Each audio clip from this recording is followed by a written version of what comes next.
चतरा, रांची समेत कई जिलों में हुई बारिश। गिरिडीह में वज्रपात से 2 की मौत। आज भी झारखंड के 20 जिलों में बारिश का अलर्ट। तो झारखंड में मौसम का मिजाज पूरी तरह से बदला हुआ है। बुधवार को दोपहर बाद रांची, चतरा, चाईबासा, जमशेदपुर समेत कई जिलों में बारिश हुई। चतरा में तो ओलावृष्टि भी हुई है। वहीं गिरिडीह में वज्रपात से 2 लोगों की मौत हो गई, जबकि इस घटना में 4 लोग घायल हुए हैं। मौसम विभाग से मिली जानकारी के मुताबिक मौसम में यह बदलाव बंगाल की खाड़ी से आ रही नमी और पश्चिमी विक्षोभ की वजह से हो रहा है। इस बदलाव के असर से झारखंड का मौसम पलट गया है। मौसम विभाग के अनुसार आज 30 अप्रैल को भी रांची, बोकारो, गुमला, हजारीबाग, खूंटी, रामगढ़ समेत संथाल के जिलों में बारिश होगी। वहीं पूर्वी सिंहभूम, पश्चिमी सिंहभूम, सिमडेगा, सरायकेला, कोडरमा, लोहरदगा, धनबाद, गिरिडीह और जामताड़ा में गर्जन, वज्रपात और आंधी की आशंका है। इस दौरान कई जिलों में ओलावृष्टि की भी संभावना है। मौसम विभाग ने अगले 2 दिनों तक येलो अलर्ट जारी किया है। इस दौरान लोगों को सावधान और सतर्क रहने की सलाह दी गई है।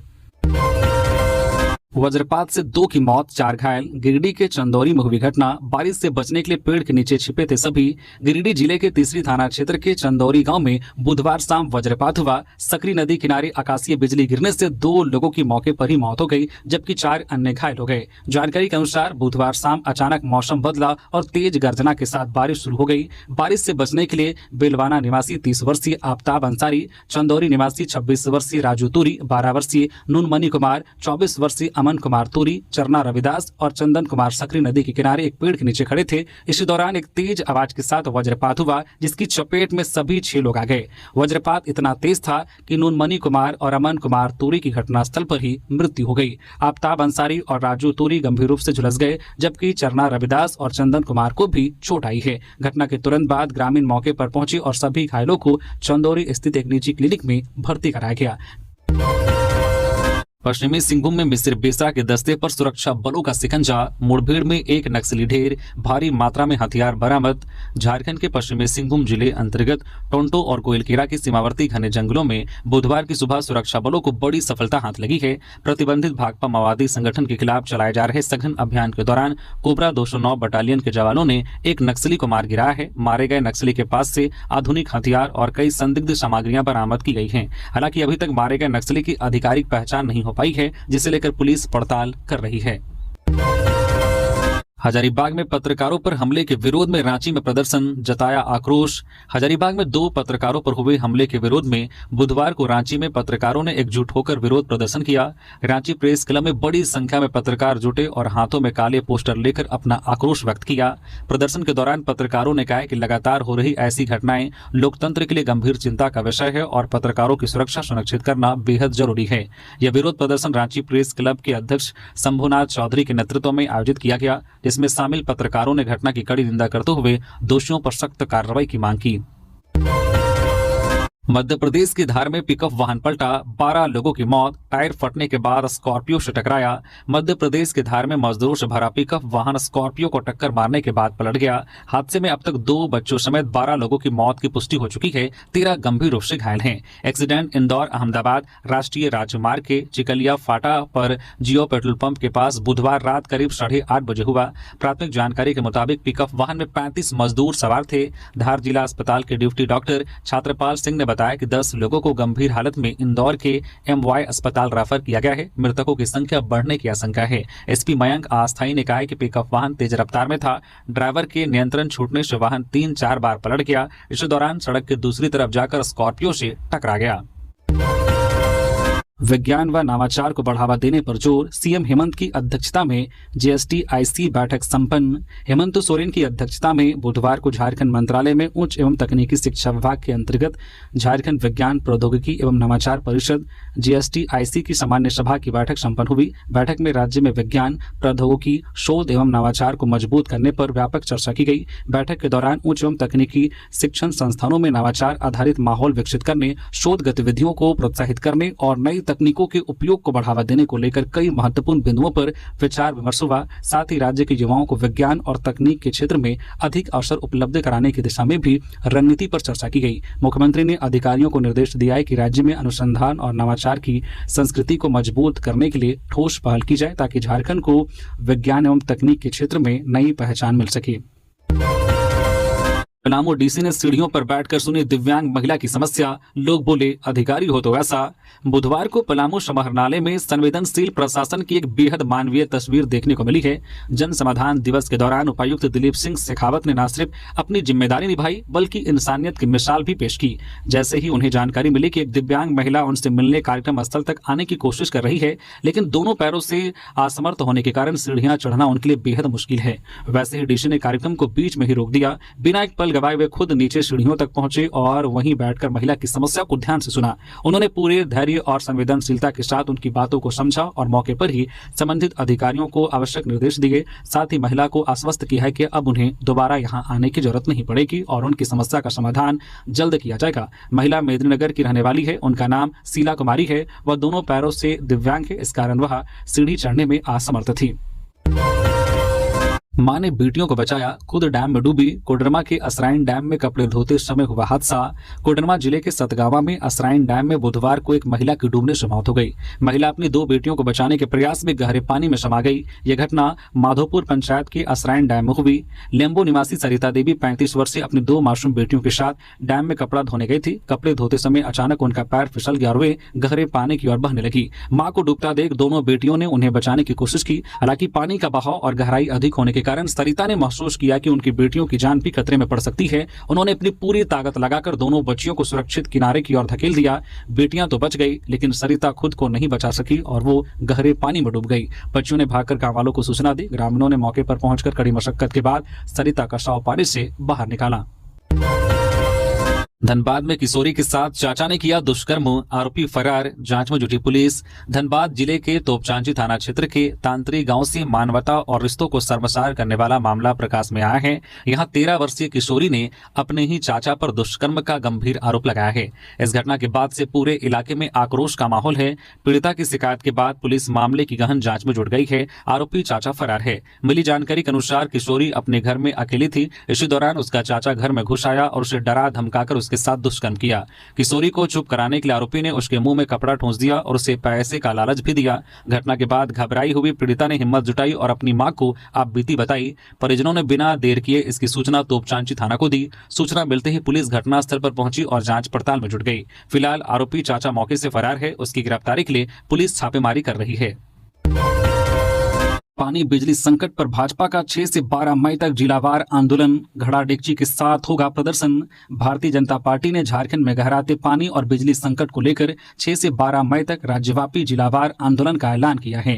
पार्टी के प्रदेश अध्यक्ष आदित्य साहू ने प्रेस वार्ता में कहा कि झारखंड की जनता पानी बिजली की किल्लत से त्राहिमाम कर रही है, जबकि सरकार जन समस्याओं से दूर है। उन्होंने बताया कि तय कार्यक्रम के तहत विभिन्न जिलों में कार्यक्रम सिर पर घड़ा, डेगची और अन्य पानी ढोने वाले बर्तन लेकर प्रतीकात्मक प्रदर्शन करेंगे। 6 मई को गढ़वा, पलामू और लातेहार, 7 मई को चाईबासा, जमशेदपुर और सरायकेला खारसावा, 8 मई को हजारीबाग, चतरा, कोडरमा और रामगढ़, 9 मई को दुमका, पाकुड़, साहिबगंज, गोड्डा, देवघर और जामताड़ा, 11 मई को गिरिडीह, धनबाद और बोकारो और 12 मई को रांची, लोहरदगा, सिमडेगा, गुमला और खुंटी में प्रदर्शन करेंगे। श्री साहू ने आरोप लगाया कि राज्य में लगभग 80,000 चापानल खराब पड़े हैं और उन्हें 72 घंटे में दुरुस्त करने का दावा विफल रहा है। टोल फ्री व्यवस्था भी कारगर साबित नहीं हुई। उन्होंने कहा कि लोग बूंद बूंद पानी के लिए तरस रहे हैं, जबकि सरकार इस गंभीर स्थिति को नजरअंदाज कर रही है। भाजपा ने चेतावनी दी है कि यदि सरकार ने जल्द पानी बिजली की समस्या का समाधान नहीं किया तो आंदोलन को और तेज किया जाएगा। श्रावणी मेला को लेकर दुमका में समीक्षा बैठक, डीआईजी ने दिए निर्देश। दुमका में बुधवार को संथाल परगना प्रक्षेत्र के पुलिस उप महानिरीक्षक अंबर लकड़ा की अध्यक्षता में एक समीक्षा बैठक आयोजित की गई। बैठक में प्रमंडल के सभी 6 जिलों के पुलिस अधीक्षक शामिल हुए और कानून व्यवस्था से जुड़े कई महत्वपूर्ण मुद्दों पर विस्तार से चर्चा की गई। बैठक का मुख्य फोकस श्रावणी मेला की तैयारियों पर रहा। बाबा वैद्यनाथ धाम और वासुकीनाथ धाम में उमड़ने वाली भारी भीड़ को देखते हुए सुरक्षा व्यवस्था, ट्रैफिक मैनेजमेंट, भीड़ नियंत्रण और आपातकालीन सेवाओं को लेकर विस्तृत रणनीति तैयार की गई। अधिकारियों को निर्देश दिया गया है कि मेले के दौरान किसी भी तरह की अव्यवस्था न हो, इसके लिए पहले से ठोस तैयारी सुनिश्चित करें। सीएम हेमंत की टूरिज्म अफसरों संग बड़ी बैठक, सोरेन ने कहा विकास के दौरान पर्यावरण पर हो सर्वाधिक फोकस। मुख्यमंत्री हेमंत सोरेन की अध्यक्षता में बुधवार को झारखंड मंत्रालय में नगर विकास एवं आवास विभाग, पथ निर्माण तथा पर्यटन विभाग के अधिकारियों के साथ एक उच्च स्तरीय समीक्षा बैठक संपन्न हुई। बैठक में राज्य की राजधानी रांची के समग्र शहरी विकास, आधारभूत संरचना के सुदृढ़ीकरण, नागरिक सुविधाओं के विस्तार, स्मार्ट सिटी परियोजनाओं की प्रगति तथा पर्यटन विकास से जुड़े विभिन्न महत्वपूर्ण बिंदुओं पर विस्तृत समीक्षा की गई। बैठक के दौरान मुख्यमंत्री ने स्पष्ट रूप से निर्देश दिया है कि विकास कार्यों के दौरान पर्यावरण संरक्षण को सर्वोच्च प्राथमिकता दी जाए। उन्होंने आगे कहा कि सभी योजनाओं के क्रियान्वयन में इस बात का विशेष ध्यान रखा जाए कि प्रकृति को किसी प्रकार की क्षति न पहुंचे, साथ ही वृक्षारोपण को बढ़ावा देने और पर्यावरण संतुलन बनाए रखने के लिए ठोस कदम उठाने पर जोर दिया गया। बोकारो ट्रेजरी स्कैम केस में एएसआई अशोक भंडारी गिरफ्तार, 50 लाख रुपए के ट्रांजैक्शन का साक्ष्य मिला। बोकारो में ट्रेजरी स्कैम केस में सीआईडी ने अशोक भंडारी नाम के पुलिस पदाधिकारी को गिरफ्तार किया है। सीआईडी की एसआईटी ने बोकारो ट्रेजरी स्कैम में शामिल एएसआई को गिरफ्तार किया है। एएसआई अशोक भंडारी मौजूदा समय में बोकारो एसपी ऑफिस में अकाउंट सेक्शन में प्रतिनियुक्त थे। अशोक भंडारी पर आरोप है कि वह ट्रेजरी से अवैध वेतन निकासी केस में संलिप्त थे। एसआईटी ने छानबीन में पाया है कि इस केस में पहले गिरफ्तार हो चुके कौशल कुमार पांडे के साथ अशोक कुमार भंडारी की संलिप्तता थी। जांच में यह भी सामने आया कि कौशल पांडे के खाते से अशोक भंडारी के खाते में 50 लाख रुपए का ट्रांजैक्शन हुआ। जांच में यह भी सामने आया है कि सरकारी राशि के गबन के लिए अलग अलग खातों का इस्तेमाल किया गया। बोकारो ट्रेजरी स्कैम की जांच में पता चला है कि वर्ष 2020 से अब तक कुल 1 करोड़ 11 लाख रुपए से अधिक की अवैध निकासी विभिन्न बैंक खातों के माध्यम से की गई। राज्य कर्मियों के शीघ्र वेतन भुगतान की मांग। झारखंड शिक्षक कर्मचारी पदाधिकारी संघर्ष समिति ने सरकार से राज्य कर्मियों के शीघ्र वेतन भुगतान की मांग की है। संघर्ष समिति के प्रदेश प्रवक्ता चितरंजन कुमार ने कहा है कि राज्य भर के अनेकों जिलों में कोषागार घोटाला सामने आने के बाद जांच के नाम पर समूचे राज्य कर्मियों का वेतन प्रभावित हो रहा है। फरवरी माह में लगभग सभी राज्य कर्मियों के वेतन से आयकर कटौती व नए वित्त वर्ष में लगभग 2 माह होने को है और वेतन नहीं मिलने से उन्हें गहन आर्थिक तंगी के दौर से गुजरना पड़ रहा है। समिति सरकार से मांग करती है कि राज्य कर्मियों का वेतन शीघ्र भुगतान की दिशा में हस्तक्षेप कर निर्देश जारी किया जाए ताकि उन्हें जल्द से जल्द वेतन मिल सके। बेंगलुरु में भारी बारिश, अस्पताल की दीवार गिरने से 7 मौतें, इनमें 3 बच्चे शामिल, 7 घायलों का रेस्क्यू। बेंगलुरु में बुधवार को भारी बारिश के बीच हॉस्पिटल की दीवार गिरने से 7 लोगों की मौत हो गई। मृतकों में 3 बच्चे भी शामिल हैं। 7 घायलों का रेस्क्यू किया गया है। हादसे के समय सड़क किनारे मौजूद वेंडर और राहगीर मलबे की चपेट में आ गए। कई लोग मलबे में दब गए थे जिन्हें रेस्क्यू टीम ने बाहर निकाला। प्रारंभिक जानकारी के अनुसार भारी बारिश के कारण boring and lady Curzon hospital की दीवार कमजोर हो गई थी। हालांकि प्रशासन ने कहा है कि हादसे के कारणों की जांच की जा रही है। इधर मुख्यमंत्री सिद्धारमैया ने घटनास्थल पर पहुंचकर स्थिति का जायजा लिया और मृतकों के परिजनों के लिए 5-5 लाख रुपए मुआवजे की घोषणा की है। रिम्स 2 व मिनी सचिवालय परियोजना को समय पर पूरा करे। सीएम मुख्यमंत्री हेमंत सोरेन ने बुधवार को झारखंड मंत्रालय में स्वास्थ्य विभाग एवं भवन निर्माण विभाग के अधिकारियों के साथ उच्च स्तरीय समीक्षा बैठक की। बैठक में राज्य में स्वास्थ्य सेवाओं की गुणवत्ता, चिकित्सा सुविधाओं की उपलब्धता और स्वास्थ्य संरचना से जुड़े विभिन्न बिंदुओं पर विस्तार से चर्चा की गई। बैठक के दौरान मुख्यमंत्री ने रिम्स 2 बिल्डिंग परियोजना की प्रगति एवं संरचनात्मक पहलुओं का अवलोकन किया गया। प्रोजेक्ट के ओवरव्यू के आधार पर उन्होंने अधिकारियों को आवश्यक दिशा निर्देश दिए और भवन को अधिक सुदृढ़, आधुनिक एवं मरीज हितैषी बनाने पर जोर दिया। इसके अतिरिक्त मुख्यमंत्री ने भवन निर्माण विभाग के अधिकारियों के साथ प्रस्तावित मिनी सचिवालय परियोजना की भी समीक्षा की। इस दौरान भवन की संरचना, उपयोगिता और कार्यक्षमता को लेकर विस्तृत विचार विमर्श किया गया। उन्होंने परियोजना को आधुनिक प्रशासनिक आवश्यकताओं के अनुरूप विकसित करने के लिए आवश्यक सुझाव दिए। लातेहार के बारियातू में कार, पिकअप और बाइक की भिड़ंत, 9 लोग घायल, एक गंभीर रूप से रिम्स रेफर। कोडरमा से लौट रहे थे कार सवार। लातेहार स्थित बारियातू थाना क्षेत्र में एक भीषण सड़क हादसे में कार, पिकअप और बाइक की टक्कर हो गई। इसमें कुल 9 लोग गंभीर रूप से घायल हो गए। इनमें से एक घायल को बेहतर इलाज के लिए रिम्स रेफर किया गया है। जानकारी के अनुसार एक आर्टिगा कार कोडरमा के तिलैया डैम से डाल्टनगंज में शादी समारोह में शामिल होकर लौट रही थी। बारियातू थाना के सामने कार ने पहले एक बाइक को टक्कर मारी। टक्कर के बाद कार अनियंत्रित होकर विपरीत दिशा से आ रही पिकअप वाहन से जा भिड़ी। इस हादसे में कार सवार सकलदेव भारती 60 वर्षीय, अनिल गिरी 40 वर्षीय, जलेसर गिरी 12 वर्षीय, अमित गिरी 13 वर्षीय और राकेश गिरी 15 वर्षीय गंभीर रूप से घायल हो गए। वही बाइक पर सवार रूपलाल गंझू 15 वर्षीय, राहुल कुमार 10 वर्षीय और सुनील कुमार 8 वर्षीय भी घायल हुए हैं। बताया गया है कि बाइक पर सवार तीनों बच्चे नाबालिग थे और एक ही मोटरसाइकिल पर सवार थे। दुर्घटना में पिकअप चालक दीपक गुप्ता 25 वर्षीय को भी गंभीर चोट आई है। पिकअप वाहन टोटी हेंसला से बरियातू बाजार की ओर आ रहा था। इसमें से गंभीर रूप से घायल रूपलाल गंझू को बेहतर इलाज के लिए रिम्स रांची रेफर किया गया है। मंत्री इरफान अंसारी की मौजूदगी में 2 पत्रकारों की मॉब लिंचिंग के खिलाफ पाकुड़ में प्रदर्शन, उठी यह मांग। हजारीबाग में मंत्री इरफान अंसारी की मौजूदगी में उनके ही समर्थकों द्वारा 2 पत्रकारों की मॉब लिंचिंग के खिलाफ पाकुड़ में पत्रकारों ने विरोध दर्ज कराया।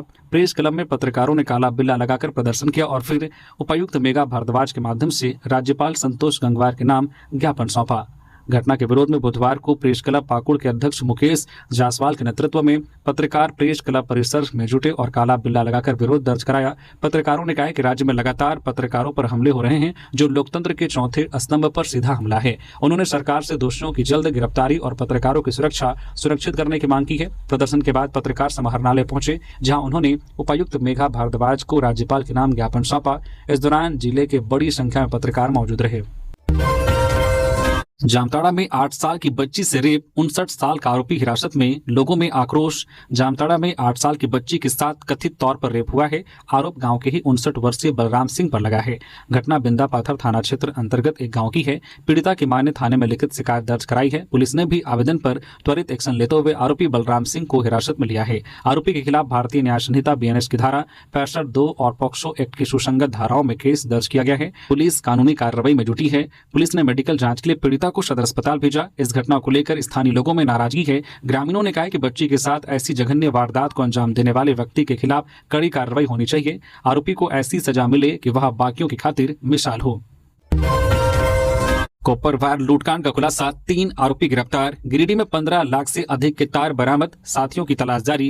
गिरिडीह जिले के निमियाघाट थाना क्षेत्र में हुए 15 लाख रुपए से अधिक के कॉपर वायर लूटकांड का पुलिस ने खुलासा कर दिया है। इस मामले में 3 आरोपियों को गिरफ्तार किया गया है। पुलिस ने उनके पास से लूटे गए तार, घटना में प्रयुक्त वाहन, नकदी और हथियार बरामद किए गए हैं। यह घटना 26 और 27 अप्रैल की रात DBC निमियाघाट सब स्टेशन के पीछे एक खेत में हुई थी। यहाँ 132 kV ट्रांसमिशन लाइन के लिए रेलवे के माध्यम से केबल बिछाने का काम चल रहा था। मौके पर कनेक्शन लाइन के लिए भारी मात्रा में कॉपर वायर रखा हुआ था। अपराधियों ने वहां मौजूद गार्ड अनिल कुमार महतो और रंजीत ठाकुर को डरा धमका कर बंधक बना लिया और उसके साथ मारपीट की। इसके बाद उन्होंने लगभग 193 मीटर कॉपर वायर काट लिया, जिसकी अनुमानित कीमत 15,58,316 रुपए है। गार्डों से उनके मोबाइल फोन और करीब 5,000 रुपए नकद भी छीन लिए गए। राधा कृष्ण किशोर की तबियत में सुधार, इरफान अंसारी ने अस्पताल पहुंचकर लिया हालचाल। स्वास्थ्य मंत्री डॉक्टर इरफान अंसारी ने बुधवार को रांची स्थित सेंट एविटा हॉस्पिटल पहुंचकर राज्य के वित्त मंत्री राधा कृष्ण किशोर से मुलाकात की और उनका हालचाल जाना। इस दौरान उन्होंने डॉक्टरों से उनकी सेहत की पूरी जानकारी ली और मेडिकल रिपोर्ट का भी अवलोकन किया। चिकित्सकों ने बताया कि उनकी तबियत में पहले की तुलना में काफी सुधार हुआ है, जो संतोषजनक है। इरफान अंसारी ने कहा कि मुलाकात के दौरान उनसे आत्मीय बातचीत हुई। उन्होंने कहा कि राधा कृष्ण किशोर हमेशा उन्हें स्नेह और मार्गदर्शन देते रहे हैं, इसलिए उनका स्वस्थ रहना सभी के लिए महत्वपूर्ण है। 30 दिनों में 3 साल से जमे अकाउंट से जुड़े अधिकारी को हटाने का आदेश।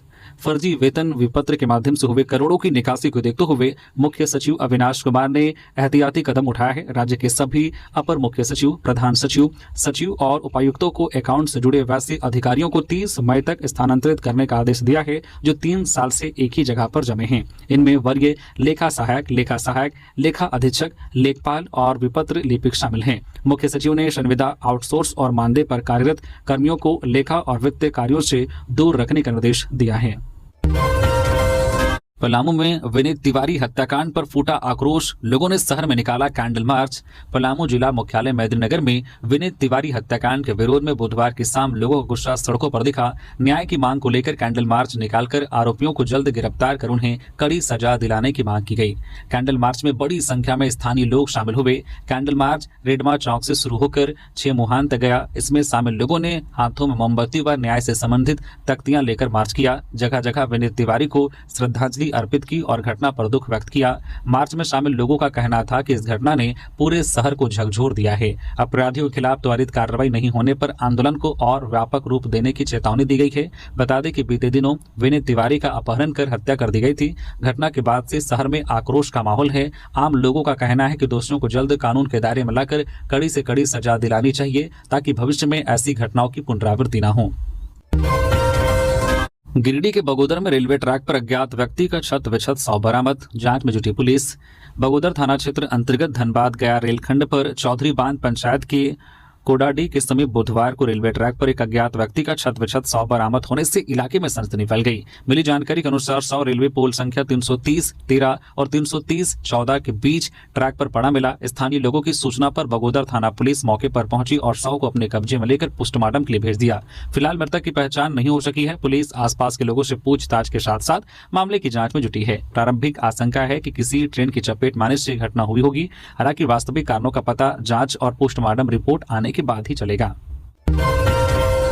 झारखंड में मिशन वात्सल्य से संवरेगा 9,000 बच्चों का भविष्य। झारखंड में बाल कल्याण को बढ़ावा देने के लिए मिशन वात्सल्य के तहत नई कार्य योजना तैयार की गई है। महिला एवं बाल विकास विभाग ने वित्त वर्ष 2026-27 के लिए राज्य के 9,000 बच्चों को स्पॉन्सरशिप और फोस्टर केयर से जोड़ने का लक्ष्य रखा है। इस प्रस्ताव को केंद्र सरकार की मंजूरी के लिए भेजा गया है, जिस पर मई में होने वाली उच्च स्तरीय बैठक में मुहर लग सकती है। सरकार की योजना अनाथ बच्चों को संस्थागत देखरेख के बजाय फोस्टर केयर के जरिए पारिवारिक माहौल देने की है। इसमें चिन्हित परिवार बच्चों की देखभाल करेंगे, जबकि कानूनी जिम्मेदारी सरकार की होगी। वर्तमान में राज्य में 210 ऐसे परिवार की पहचान की जा चुकी है जो बच्चों को घर जैसा वातावरण देने के इच्छुक हैं।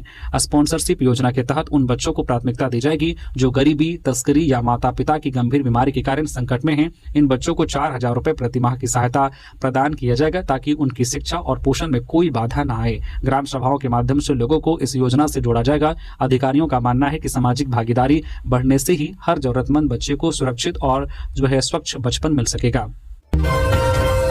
पूर्वी सिंहभूम जिले के बहरागोड़ा के धानघोरी काजू जंगल में हाथियों का डेरा, ग्रामीणों में दहशत, वन कर्मी मुस्तैद। बहरागोड़ा प्रखंड के धानघोरी काजू जंगल में 1 दर्जन से अधिक जंगली हाथियों के जमावड़े से मानुष मुड़िया और आसपास के क्षेत्रों में भय का माहौल बना हुआ है। भोजन पानी की तलाश में यह हाथी रात के समय मटिहाना चाकुलिया मुख्य सड़क पर आ जाते हैं, जिससे न केवल जान माल का खतरा बढ़ गया है बल्कि किसानों की फसलों पर भी संकट मंडरा रहा है। वन विभाग की टीम लगातार हाथियों की निगरानी कर रही है और उन्हें सुरक्षित रूप से जंगल की ओर खदेड़ने के प्रयास में जुटी है।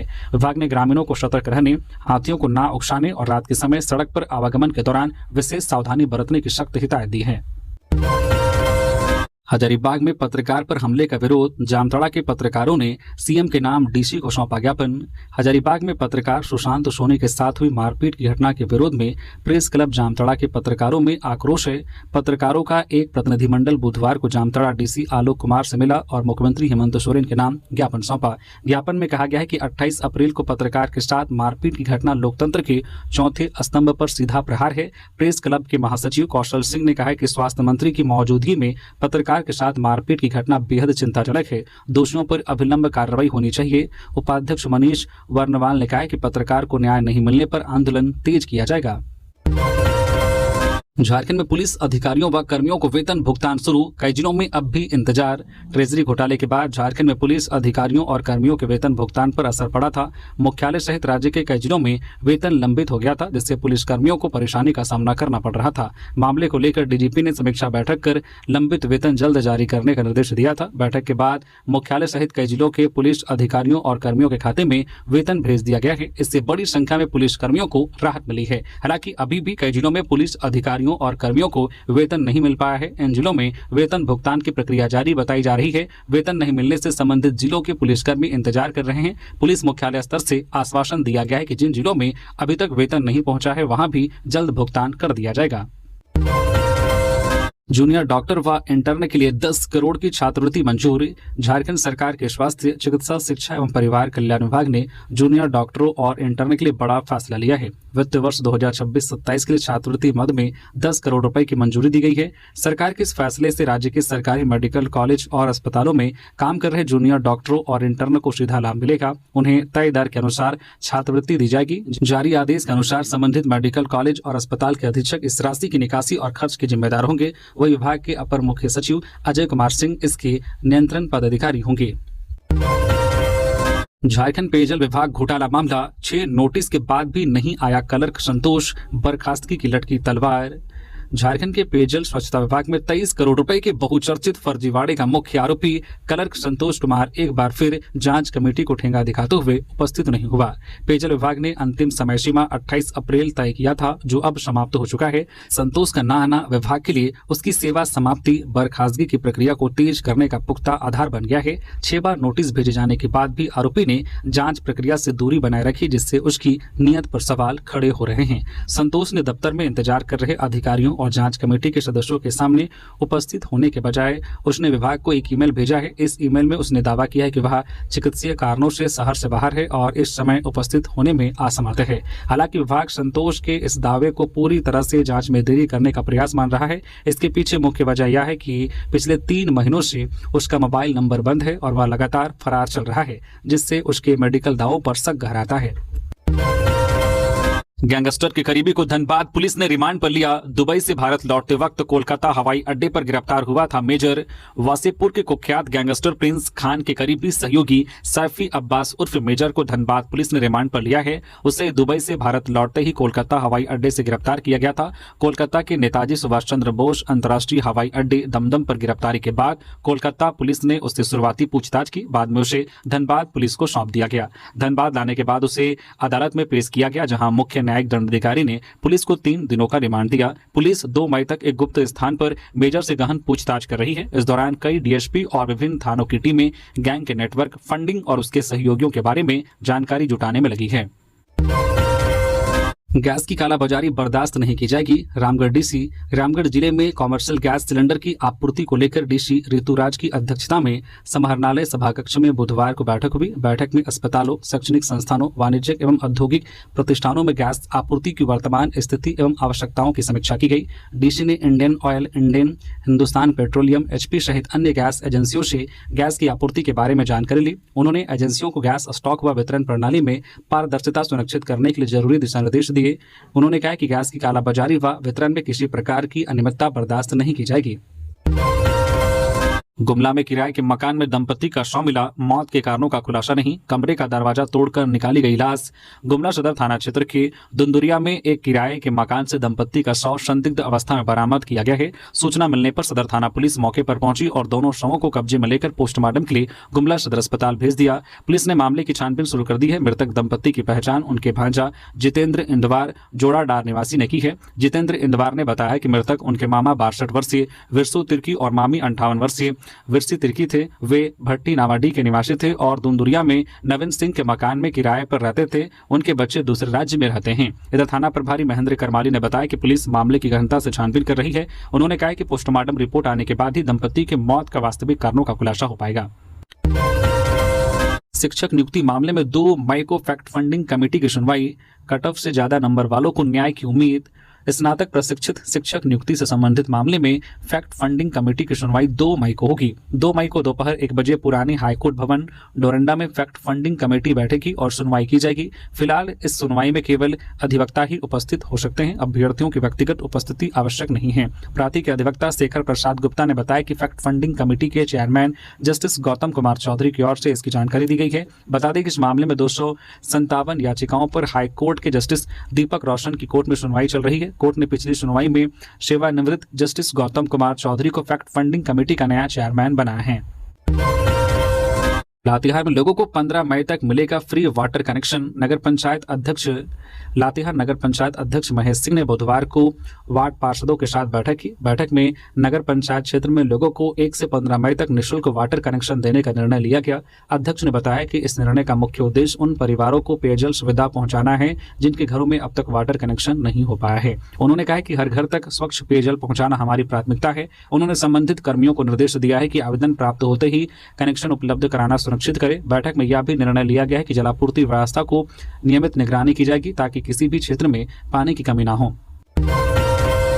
कोडरमा में महिला की संदिग्ध परिस्थिति में मौत, ससुराल वाले फरार। कोडरमा जिले के नंदोडी में एक महिला का संदिग्ध स्थिति में शव पुलिस ने बरामद किया है। मृतक की पहचान 25 वर्षीय अर्चना कुमारी के रूप में हुई है। घटना की जानकारी देते हुए मृतक के भाई अनिल पंडित ने बताया कि उन्होंने अपनी बहन की शादी 2018 में नंदोडी निवासी संतोष पंडित के साथ पूरे रीति रिवाज से की थी। इस दौरान अर्चना ने 2 बच्चियों को जन्म दिया, लेकिन कुछ महीने पहले ही अर्चना और उनके पति संतोष के बीच किसी बात को लेकर कहासुनी होने लगी थी, जिससे पारिवारिक स्तर पर सुलझा लिया गया था। मृतक के भाई ने आरोप लगाते हुए बताया कि संतोष एवं उसके परिवार वाले उसकी बहन अर्चना को किसी न किसी बात को लेकर प्रताड़ित करते थे। बुधवार सुबह उन्हें अर्चना की ननद ने फोन करके जानकारी दी। अर्चना की तबियत काफी खराब है, जिसके बाद उन्होंने संतोष को फोन किया, लेकिन संतोष का मोबाइल स्विच ऑफ आ रहा था। जिसके बाद अर्चना के मायके वाले बिना देर किए नंदोडी पहुंचे। उन्होंने देखा कि अर्चना अपने घर के अंदर बाथरूम के पास मृत अवस्था में पड़ी है। मृतक के भाई का आरोप है कि मेरी बहन के गले में फंदे के निशान मौजूद हैं। मृतक के मायके वालों को संदेह है कि अर्चना के पति और ससुराल वालों ने मिलकर हत्या की है और उसे बाथरूम के बाहर फेंक दिया गया है। पुलिस इधर पूरे मामले की जांच में जुट गई है।